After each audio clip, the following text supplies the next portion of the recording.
Hello बच्चों, क्या हाल चाल है। उम्मीद है सब बढ़िया होंगे और आप इस लॉकडाउन वाले समय का बहुत अच्छे से उपयोग कर रहे होंगे। मैं अपना थोड़ा सा परिचय देता हूँ। मैं ईश्वर चौधरी भौतिक शास्त्र भौतिक विज्ञान का शिक्षक हूँ और मुझे पिछले 5 साल का अनुभव हो गया है भौतिक विज्ञान पढ़ाते हुए। मैंने विभिन्न प्रतियोगिता परीक्षाओं जैसे मेडिकल प्रवेश परीक्षा, इंजीनियरिंग प्रवेश परीक्षा और 12th बोर्ड, 10th बोर्ड और सभी कक्षाओं को मैंने पढ़ाया है। तो आज हम चर्चा करने वाले हैं बहुत ही महत्वपूर्ण टॉपिक फिजिक्स का, जहां से चाहे कोई सी भी एग्जाम हो, चाहे आपकी बोर्ड एग्जाम हो, चाहे आपका इंजीनियरिंग प्रवेश परीक्षा हो, मेडिकल प्रवेश परीक्षा हो, यहां से क्वेश्चन पक्का आता है। तो ये टॉपिक है कूलॉम का नियम। कूलॉम का नियम क्या है? कूलॉम का नियम दो बिंदु आवेशों के मध्य लगने वाले बल को प्रदर्शित करता है। अब बात आती है कि बिंदु आवेश क्या होते हैं। तो यदि दो आवेश एक दूसरे से कुछ दूरी पर रखे हैं तो उनके बीच की दूरी की तुलना में अगर आवेश का साइज यानी आकार या उसका विमा निग्लिजिबल हो, नगण्य हो, तो आवेश को हम क्या कहते हैं? बिंदु आवेश कहते हैं। तो क्या है बिंदु आवेश? यदि दो आवेशों के बीच की दूरी की तुलना में आवेश का आकार बहुत कम हो या नगण्य हो तो आवेश को हम बिंदु आवेश कहते हैं, है ना। जैसे मान लो ये दो चार्ज है, अभी एक दूसरे दो आवेश एक दूसरे से कुछ दूरी पर रखे हैं, तो ये दूरी क्या आ गई? ये दूरी बहुत ज्यादा है और इसका जो आकार है इस दूरी के कंपैरिजन में, इस दूरी की तुलना में बहुत छोटा है, तो हम इन आवेश को बिंदु आवेश कहते हैं। अब कूलॉम का नियम दो बिंदु आवेशों के मध्य लगने वाले आकर्षण या प्रतिकर्षण बल, अब इसमें बल में दोनों आ जाएगी, दिशा एवं परिमाण दोनों को प्रदर्शित करता है। देखो, जब दो बिंदु आवेश एक दूसरे से कुछ दूरी पर रखे हैं, तो उनके मध्य कुछ ना कुछ बल लगेगा, है ना। वो उनकी प्रकृति पर निर्भर करेगा कि वो समान प्रकृति के हैं या विपरीत प्रकृति के, समान आवेश है या विपरीत आवेश है ना। तो उनके मध्य लगने वाला आकर्षण या प्रतिकर्षण बल, अब आकर्षण या प्रतिकर्षण बल, उसमें भी दिशा और परिमाण, है ना, उसकी डायरेक्शन भी और उसका मैग्नीट्यूड भी, दिशा एवं परिमाण दोनों को प्रदर्शित करता है। ठीक है। अब मान लो कि हमारे पास दो समान प्रकृति के आवेश है, दो आवेश है जिनकी प्रकृति क्या है? समान है ना। दोनों प्लस प्लस है, दोनों क्या है? प्लस है। अब इसका नाम एक रख देते हैं और इसका नाम दो रख देते हैं, 1 और 2। तो देखो, पहला दूसरे पे बल लगाएगा, दूसरा पहले पे बल लगाएगा, है ना। तो F12 क्या हो जाएगा? पहले आवेश पर दूसरे के कारण लगने वाला बल। F12 का मतलब क्या है? पहले आवेश के कारण दूसरे पर लगने वाला बल। तो अब ये वेक्टर है तो इसकी दिशा किधर होगी? देखो, ये दोनों प्लस प्लस है तो दोनों धन आवेश है, तो दोनों की प्रकृति सेम है, तो दोनों में क्या होगा? प्रतिकर्षण होगा, है ना। दोनों एक दूसरे से दूर जाएंगे। सिमिलरली दूसरे वाले पे पहले वाला किससे लगाएगा? प्रतिकर्षण बल, है ना। तो अगर इन दोनों का प्रकृति सेम है, इन दोनों आवेशों की प्रकृति सेम है, तो एक दूसरे को क्या करेंगे? प्रतिकर्षित करेंगे, है ना, एक दूसरे से दूर जाएंगे। यानी कि अगर इनका नेचर सेम है, इनकी प्रकृति सेम है, तो इनमें क्या बोल सकते हो आप? इनमें हो गई दुश्मनी। ठीक है, इंसानों की तरह इनमें क्या हो गई? दुश्मनी। सिमिलरली अगर मान लो माइनस माइनस है तो भी इनका नेचर सेम हो जाएगा, लेकिन अगर यहाँ पे मैं एक प्लस ले लेता हूं और एक माइनस ले लेता हूं, है ना, ये ठीक है, इसको प्लस लेने दिया, इसको माइनस ले लिया, तो अब ये हो जाएगा आपका 1, ये हो जाएगा आपका 2। तो अब देखो, एक प्लस है और एक माइनस है, तो दोनों एक दूसरे को अपनी तरफ आकर्षित करेंगे, है ना, एक दूसरे को अपनी तरफ खींचेंगे। ठीक है, इंसानों की तरह इनमें भी क्या हो जाएगा? प्यार। जैसे इंसानों में होता ना, अपोजिट वाले से प्यार हो जाता, अपोजिट नेचर वाले से, तो यहाँ पे क्या हो जाएगा? माइनस और प्लस, तो माइनस वाला क्या करेगा? इधर खींचा जाएगा और प्लस वाला इधर आएगा। तो 1 पे 2 वाला किससे फोर्स लगाएगा? इस दिशा में लगाएगा, है ना, यानी कि राइट में, और ये वाला किससे लगाएगा? लेफ्ट में। तो F क्या हो जाएगा? F21 की दिशा। F21 क्या है? दूसरे आवेश पर लगने वाला बल, किसकी वजह से? पहले आवेश की वजह से, यानी कि दूसरे आवेश पर पहले आवेश के कारण लगने वाला बल F21 और पहले आवेश पर दूसरे आवेश के कारण लगने वाला बल F12। तो देख रहे हो, ये दोनों पास में आने की कोशिश करेंगे जब इनका स्वभाव या इनकी प्रकृति क्या हो? विपरीत हो, है ना। एक प्लस है, एक माइनस है, एक माइनस है, प्लस है, तो ये दोनों एक दूसरे को खींचेंगे। जैसे इंसान में होता है ना कि अपोजिट वाले के साथ क्या हो जाता है, प्यार हो जाता है, तो इनमें भी क्या हो जाएगा, प्यार हो जाएगा, लव हो जाएगा, ठीक है। लेकिन अगर प्लस प्लस है या माइनस माइनस है तो इनकी प्रकृति सेम है ना। प्लस प्लस है, बच्चे सिर्फ क्या रट लेते हैं कि प्लस प्लस में प्रतिकर्षण होता है, ऐसा नहीं है जी। प्लस प्लस या माइनस माइनस प्रकृति दोनों की क्या होनी चाहिए, समान होनी चाहिए। तो उनमें क्या हो जाएगा, दुश्मनी हो जाएगी। दुश्मनी होती तो आप पास जाते हो या दूर जाते हो, आप अपने दुश्मन से दूर जाओगे, पास में क्यों जाओगे, पंगा लेने थोड़ी जाओगे। तो प्रतिकर्षण हो जाएगा। और एक प्लस है और एक माइनस है तो इन दोनों में आकर्षण हो जाएगा। आकर्षण यानी एक दूसरे को खींचेंगे, है ना। तो प्यार हो जाएगा। प्यार हो जाता तो आप एक दूसरे के पास जाने की कोशिश करते हो, ना कि दूर जाने की कोशिश।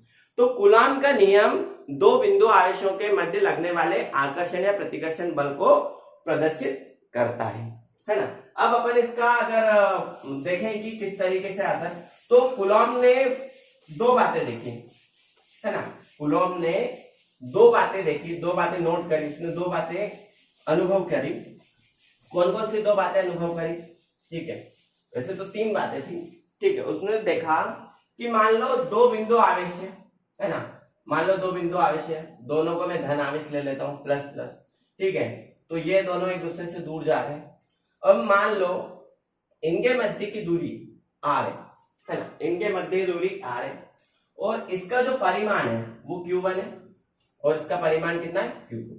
q1 q2 इनके मैग्नीट्यूड है, दोनों प्लस है, ठीक है। दोनों एक दूसरे से दूर जा रहे हैं, ये 1 2 हो गया और ये 2 1 हो गया। तो कूलॉम ने देखा कि इनके मध्य जो बल लगता है ना, इनके मध्य जो बल लगता है वो डायरेक्शन इनकी जो होती है, इनके मध्य जो लगने वाला बल है, उन दोनों बलों की दिशा एक दूसरे के विपरीत होती है। यानी F12 की दिशा और F21 की दिशा क्या होगी, एक दूसरे के विपरीत होगी, लेकिन परिमाण सेम होता है। परिमाण क्या होता है, सेम होता है। तो आप इसको ऐसे बोल सकते हो कि ये तो हो गया परिमाण, ठीक है। लेकिन अगर ये देखा जाए वेक्टर फॉर्म में, सदिश फॉर्म में देखा जाए तो कुछ इस तरीके से होगा। माइनस क्या बताता है, माइनस बताता है कि अगर एक फोर्स लेफ्ट में लगा, पहले ने दूसरे पर लेफ्ट में लगा तो दूसरा पहले पर राइट में लगाएगा, है ना। मतलब अपोजिट या विपरीत दिशा में करेंगे। देखो F21 किधर जा रहा है, F21 दूसरे पर पहले के कारण जो बल लग रहा है वो राइट में लग रहा है, तो पहले के कारण दूसरे पर जो बल लगेगा वो लेफ्ट में लग जाएगा। तो माइनस साइन ये बताता है कि दोनों बलों की दिशाएं एक दूसरे के विपरीत होती है ना, एक दूसरे के क्या होती, विपरीत होती। अच्छा, इनके बीच जो बल लगता है ना, ये एक सदिश राशि है, तो इनके बीच जो लगने वाला बल है, चाहे वो आकर्षण हो प्रतिकर्षण हो, वो बात की बात है, इन दोनों के बीच में जो बल लगता है उसकी दिशा किधर होगी, है ना। परिमाण तो अभी मैं बता ही दूंगा, दिशा भी तो इंपॉर्टेंट है, दिशा का भी तो महत्व है, क्योंकि बल सदिश राशि। तो इनके बीच जो बल लगेगा उसकी दिशा किधर होगी, तो इनकी दिशा होती है, उसकी दिशा होती है इन दोनों आवेशों का जो सेंटर है, केंद्र, इन दोनों आवेशों का जो केंद्र है, इसका भी जो केंद्र है, इन दोनों के जो केंद्र को, इन दोनों के जो केंद्र को जो रेखा मिलाती है उसके अनुदिश लगता है ना। तो इन दोनों को कौन सी रेखा मिला रही है, ये रेखा मिला रही है। तो कुछ इस तरीके से आपका फोर्स शो हो जाएगा, प्रदर्शित हो जाएगा।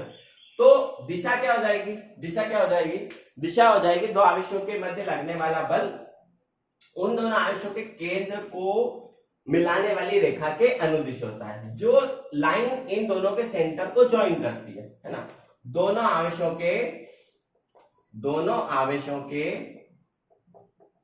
केंद्र को मिलाने वाली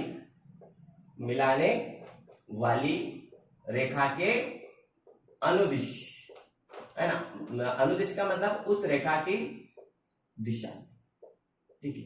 अब वो किधर होगा, इसका एरो की डायरेक्शन, तीर की डायरेक्शन, तीर की दिशा किधर आएगी, वो डिपेंड करेगा, निर्भर करेगा कि इनकी प्रकृति क्या है ना। दोनों धन आवेश है या दोनों ऋण आवेश है, या एक धन है और एक ऋण है, यानी समान प्रकृति के हैं या विपरीत प्रकृति के। तो दिशा बताना बहुत जरूरी है। अब बात करें कि परिमाण की, तो कूलॉम ने कुछ ऑब्जर्वेशन देखे, है ना, कुछ बातें उसने महसूस करी, अनुभव करी। उन्होंने कहा कि दो आवेशों के बीच लगने वाला बल, मैं इसे F बोल देता हूं, F12 F21, वो बात की बात है। किन्हीं दो आवेशों के मध्य लगने वाला जो बल होता है वो निर्भर करता है इनके परिमाण पर, है ना। Q1 और Q2 दोनों के परिमाण पर निर्भर करता है। इसका मतलब क्या है कि Q1 को अगर मैं 2 गुना कर दूं तो बल भी 2 गुना हो जाएगा, मैं Q2 को 2 गुना कर दूं तो बल भी 2 गुना हो जाएगा। अगर इसको 2 गुना कर दिया और इसको 3 गुना कर दिया तो बल 6 गुना हो जाएगा। इसका मतलब उन्होंने देखा कि जो बल है वो 3 बातों पर निर्भर करता था, 3 बातों पर निर्भर करता था। आकर्षण प्रतिकर्षण तो वो प्रकृति पर निर्भर करता था, बट एक तो क्या परिमाण पर, किसके परिमाण पर, आवेश के परिमाण पर, आवेश के परिमाण पर, है ना, आवेश के परिमाण पर।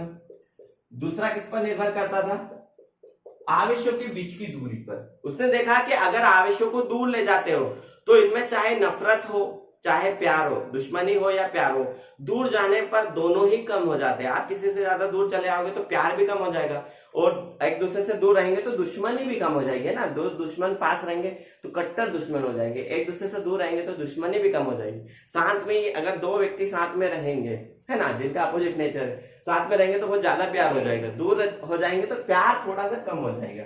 तो दूरी पर निर्भर करता है बल, किन किन चीजों पर निर्भर करता है, बल निर्भर करता है परिमाण पर, आवेशों के परिमाण पर, उनके बीच की दूरी पर, और तीसरा निर्भर करता है माध्यम पर, है ना, कि आपके जो आवेश है वो किस माध्यम में रखे गए हैं। वो हवा में रखे गए, वायु में रखे गए, निर्वात में रखे गए, है ना, पानी में रखे गए, किस माध्यम पर रखे गए हैं, किस माध्यम के अंदर रखे गए, उस पर भी निर्भर करता है।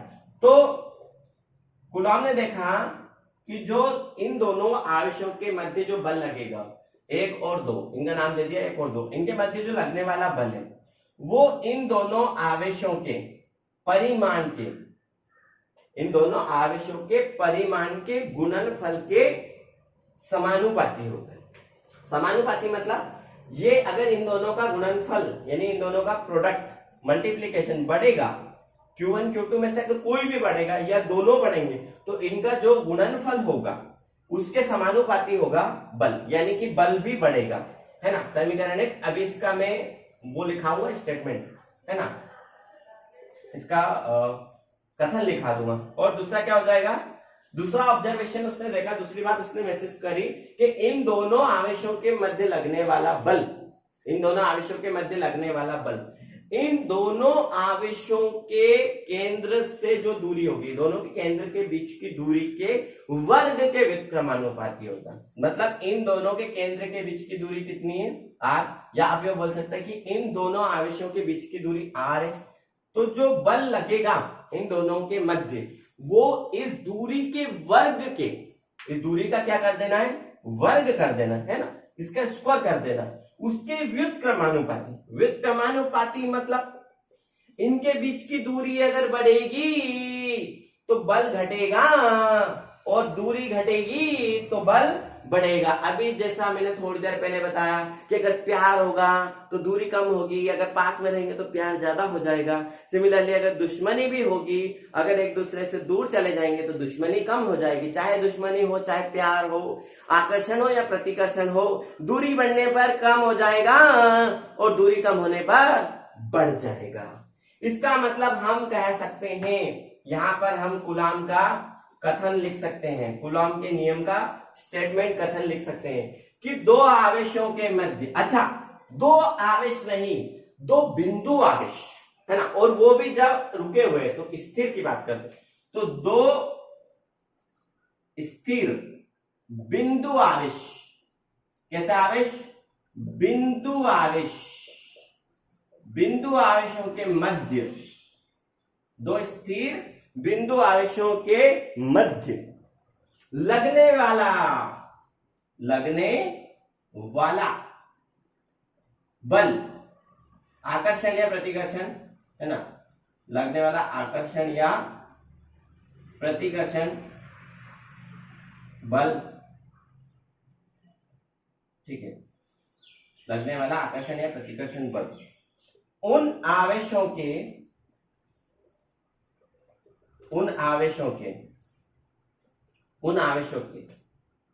परिमाण के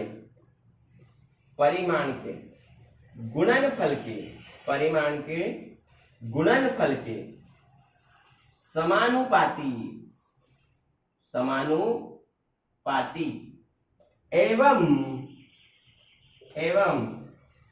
उनके मध्य की दूरी के वर्ग के व्युत्क्रमानुपाती होता है। कैसे होता है? व्युत्क्रमानुपाती होता, ये गुलाम साहब ने बोला था, है ना। अब देखो समीकरण 1 और समीकरण 2 हमारे बहुत काम की। तो गुलाम ने क्या बोला कि दो बिंदु आवेश अगर एक दूसरे के से कुछ दूरी पर रखे हैं और उनके मध्य कुछ दूरी है तो उनके बीच में आकर्षण या प्रतिकर्षण का बल लगेगा, है ना। अट्रैक्शन या रिपल्शन होगा, आकर्षण या प्रतिकर्षण का बल लगेगा और वो बल 3 बातों पर निर्भर करेगा, है ना। उनके परिमाण पर, उनके मध्य दूरी पर और वो किस माध्यम में रखे गए हैं। तो उन्होंने एक अनुभव से एक बात बोली, उन्होंने एक ऑब्जर्वेशन परीक्षण देखा। उन्होंने कहा कि अगर दोनों में से किसी भी एक आवेश का या दोनों आवेश का अगर परिमाण बढ़ाते हैं तो उनके मध्य लगने वाला बल बढ़ जाता है, परिमाण कम करते तो उनके मध्य लगने वाला बल कम हो जाता है। फिर उन्होंने देखा कि अगर दो आवेशों के मध्य की दूरी बढ़ा दी जाए तो बल कम हो जाता है और अगर दूरी कम कर दी जाए तो बल बढ़ जाता है ना। तो यहां से उन्होंने 2 समीकरण बनाए। यहां से कितने समीकरण बनाए? 2 समीकरण बनाए। ठीक है। अब देखो समीकरण 1 और समीकरण 2 से मैं एक फॉर्मूला, एक सूत्र की स्थापना करने जा रहा हूं, है ना। कूलॉम का नियम एक सूत्र बन जाएगा। देखो आपको ऐसे ही फील आएगा जैसा आपने गुरुत्वाकर्षण बल पढ़ा है ना, न्यूटन का गुरुत्वाकर्षण नियम। कुछ याद आया? हाँ, वहां पे भी कुछ ऐसा ही होता था, रिश्ता वही सोच नहीं। वहां पे आवेश की जगह पर द्रव्यमान होते थे, है ना, 2 द्रव्यमान। अब उनमें सिर्फ आकर्षण होता था, यहाँ आवेश में आकर्षण और प्रतिकर्षण दोनों हो जाएगा। तो जैसे न्यूटन का गुरुत्वाकर्षण नियम था, क्या नियम था कि 2 आवेशों के मध्य, 2 द्रव्यमानों के मध्य लगने वाला आकर्षण बल उनके गुणनफल के समानुपाती और उनकी दूरी के वर्ग के व्युत्क्रमानुपाती होता। एज इट इज, बिल्कुल वैसा का वैसा ही, रिश्ता वही सोच नहीं। यहां पर क्या हो जाएगा? 2 आवेशों के मध्य लगने वाला बल उनके परिमाण के गुणनफल के समानुपाती और उनके बीच की दूरी के वर्ग के व्युत्क्रमानुपाती होता है। बहुत बढ़िया, है ना। मतलब ये कुछ आपको न्यूटन के गुरुत्वाकर्षण नियम का एहसास करवाएगा। आपको ऐसा महसूस होगा कि आपने कुछ देखा है, कहां तो देखा है, कहीं तो देखा है, कहां देखा है? न्यूटन का गुरुत्वाकर्षण नियम। तो साफ समीकरण 1 क्या हो जाएगी आपकी? फोर्स समानुपाती है Q1 Q2 के, और समीकरण 2 फोर्स व्युत्क्रमानुपाती है दूरी के वर्ग के।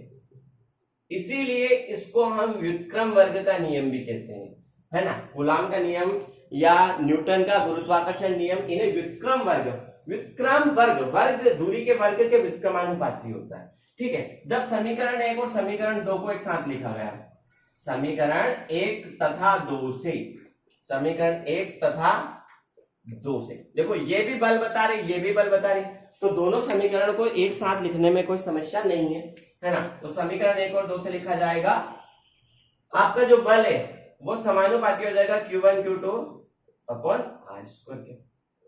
ठीक है, ये आ गया।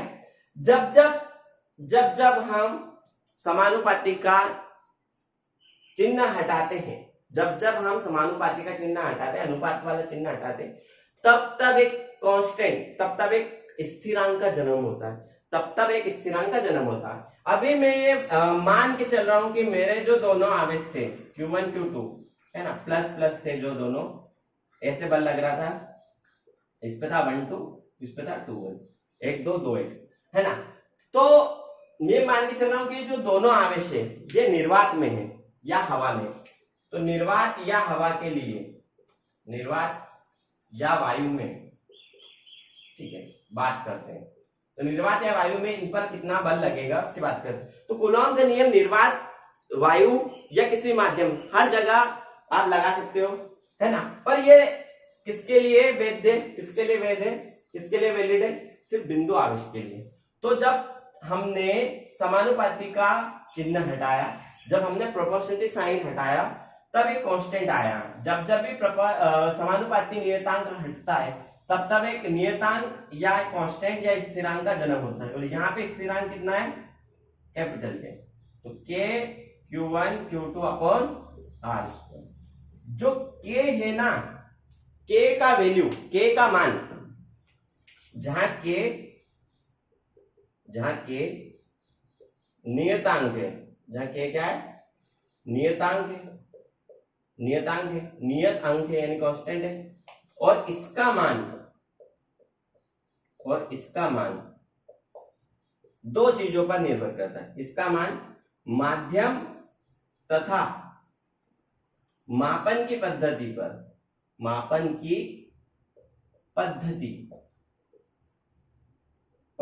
पर निर्भर करता है। सर इसका मतलब क्या है? इसका मतलब ये है कि किस मीडियम में, उस पर भी डिपेंड करेगा। निर्वात या वायु की बात करें तो के की वैल्यू कुछ अलग होगी, है ना, के की वैल्यू कुछ अलग होगी। माध्यम चेंज कर दोगे तो के की वैल्यू अलग हो जाएगी। और दूसरा निर्भर करेगा आप किस सिस्टम में नाप रहे हो उसको, मापन की पद्धति क्या, आप एसआई सिस्टम में एसआई पद्धति में नाप रहे हो या सीजीएस पद्धति में नाप रहे हो, उस पर भी निर्भर करता है। तो निर्वात या वायु में के की वैल्यू जो होती, के का मान होता है, देखो अब इसका यहां से आप यूनिट लिख सकते हो। तो के क्या हो जाएगा, एफ आर स्क्वायर अपॉन के Q1 Q2।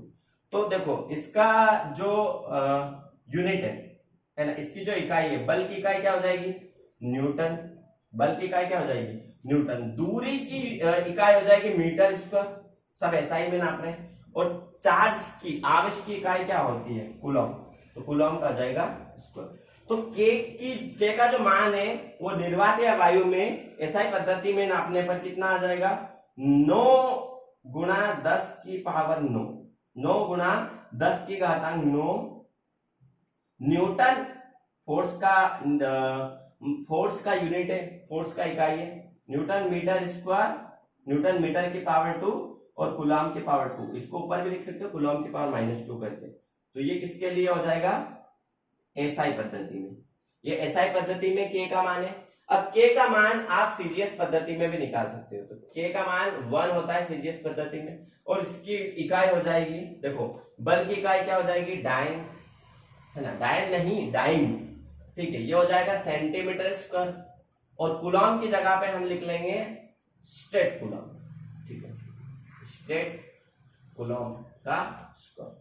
एक स्टेट कूलम कितना होता है, एक स्टेट कूलम होता है 3.33 इंटू 10 की पावर -10 कूलम। तो आपका जो के है वो मापन की पद्धति पर भी निर्भर करता है और किस माध्यम में रखा गया है। अच्छा, अब के जो है माध्यम में किस तरीके से निर्भर करता है उसकी भी बात करें तो ये जो फॉर्मूला है ये बहुत इंपॉर्टेंट है, ये फॉर्मूला बहुत इंपॉर्टेंट। अच्छा, Q1 Q2 को अगर आपने Q1 Q2 दो जो आवेश थे उनको अगर आपने चिन्ह के साथ रख दिया है, सर चिन्ह के साथ रखना है बिना चिन्ह के साथ रखना है, ठीक है, अगर आपने इन दोनों को चिन्ह के साथ रख दिया है तो आपको बल का प्रकृति भी पता चल जाएगा। सर इसका मतलब क्या है, बल की प्रकृति से आप क्या समझते हो, अरे भैया है ना, अगर आपने Q1 और Q2 को वैसे तो उनको आप बिना साइन के भी रख सकते हो, है ना, गणना के लिए, कैलकुलेशन के लिए, लेकिन अगर आपको इस बल की प्रकृति पता करना है तो बल का नेचर, बल की प्रकृति या बल का स्वभाव, बल की प्रकृति पता करने के लिए सूत्र में Q1 और Q2 को चिन्ह के साथ रख दो।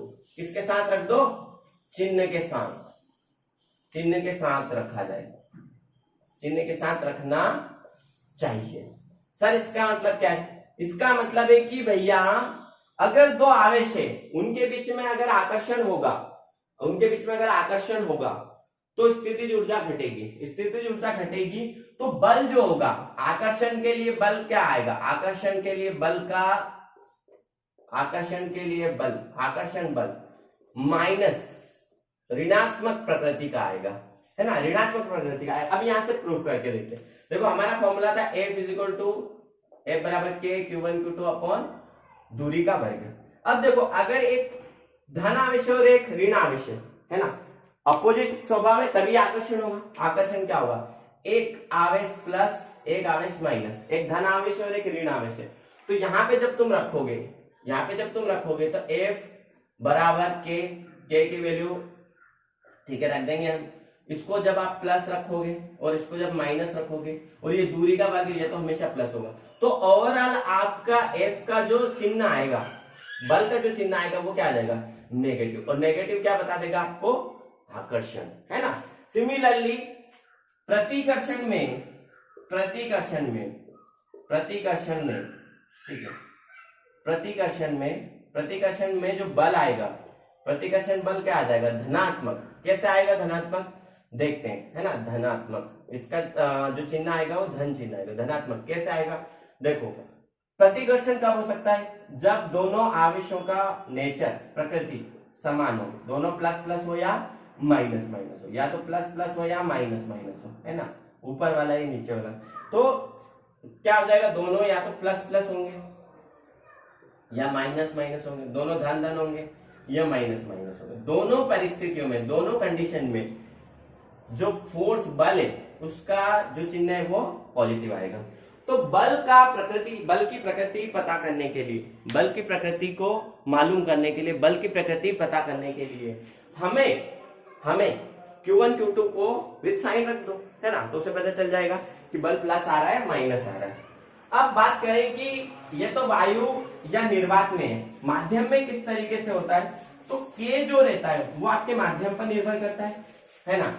जो K आपका नियतांक है, K जो आपका नियतांक है वो माध्यम पर निर्भर करता है। माध्यम पर किस तरीके से निर्भर करता है ना, तो बल भी माध्यम पे निर्भर करता है, बल भी क्या है, माध्यम पे निर्भर करता है। तो जो K होता है उसका जो मान होता है वायु या निर्वात के लिए कितना होता है, 4 पाई एप्सिलॉन नॉट। जहां, अब देखो यहां माध्यम की बात हो गई, तो जहां एप्सिलॉन नॉट एक अन्य नियतांक है, एक और नियतांक आ गया आपका, ठीक, एक और नियतांक हो गया, और एप्सिलॉन नॉट को निर्वात है ना, फ्री स्पेस, निर्वात या वायु की, ठीक, निर्वात या वायु की विद्युतशीलता कहते हैं, ठीक है। कितना इजीली वो मीडियम या वो जो आवेश है उसको आप विद्युतमय कर दोगे, उसको आप चार्ज कर दोगे, उस पर आप बल लगा दोगे, विद्युतशीलता कहते हैं, है ना। और एप्सिलॉन नॉट की जो वैल्यू होती है वो होती 8.85 इंटू 10 की पावर -12, और यूनिट क्या आ जाएगी, इसकी यूनिट आ जाएगी, देखो तो आपका बल लिखा जाएगा F equal to 1/4 pi epsilon nought K Q1 Q2 upon R square. तो उल्टा विमा हो जाएगा, इसका विमा हो जाएगा क्या, मतलब इसका इकाई हो जाएगा क्या, कूलाम का वर्ग, और न्यूटन मीटर स्क्वायर का वर्ग इसके आ जाएगा नीचे। ये इसका मान होता है। इसका मान आप यहां से भी निकाल सकते हो, कैसे, epsilon nought is equal to 1/4 pi K, और K की वैल्यू हम रख देंगे 9 × 10 की पावर 9 यूनिट के साथ, इकाई के साथ, तो आपको पता चल जाएगा, है ना।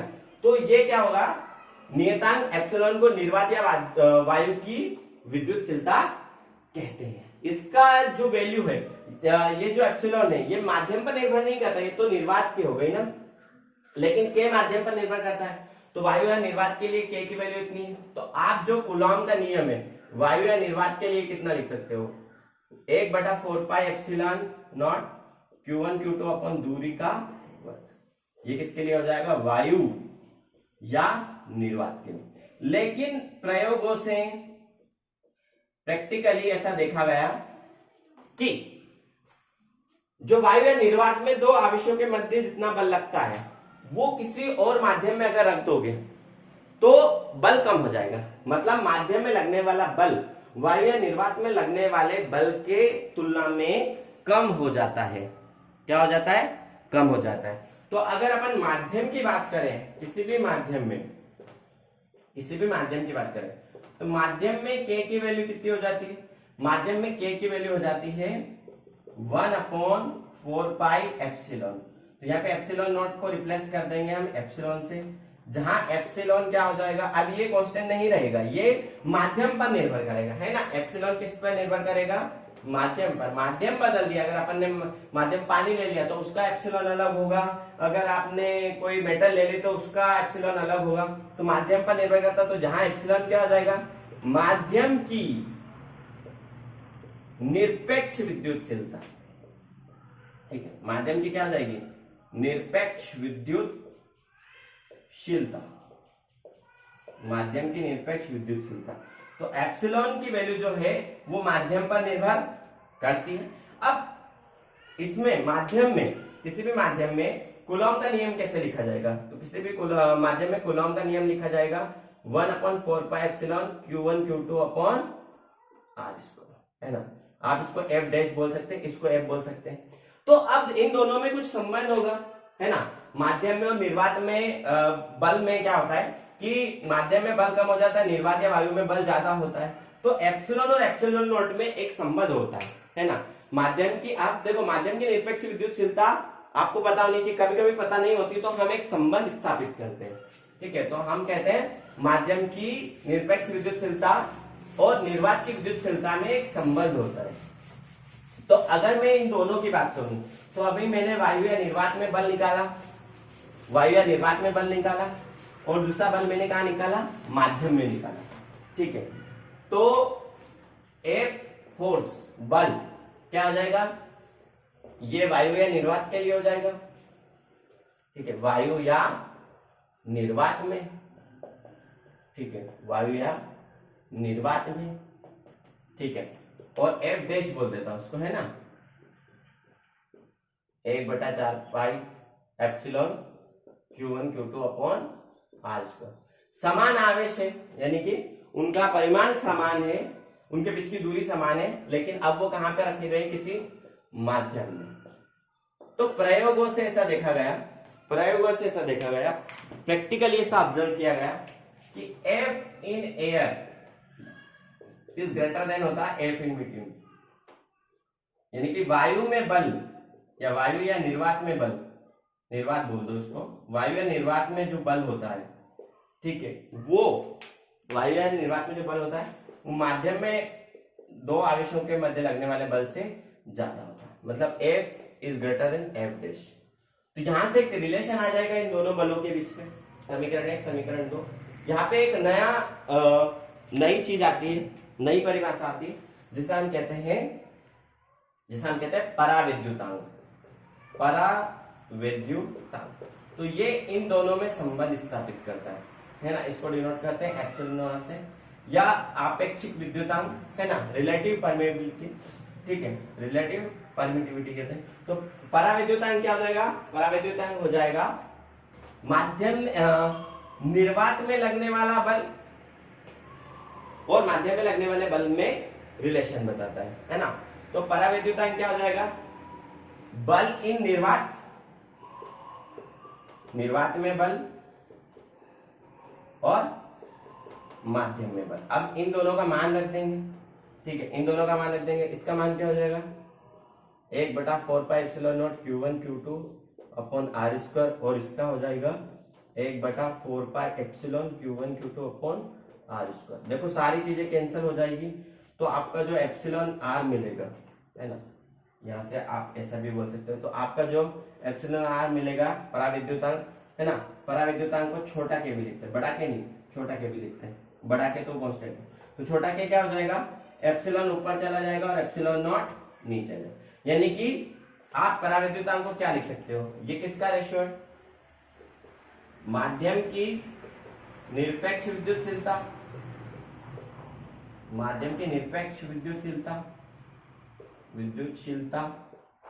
और इसको डिवाइड कर देंगे किससे, माध्यम की निरपेक्ष विद्युतशीलता डिवाइडेड बाय निर्वात या वायु की विद्युतशीलता, निर्वात या वायु की विद्युतशीलता।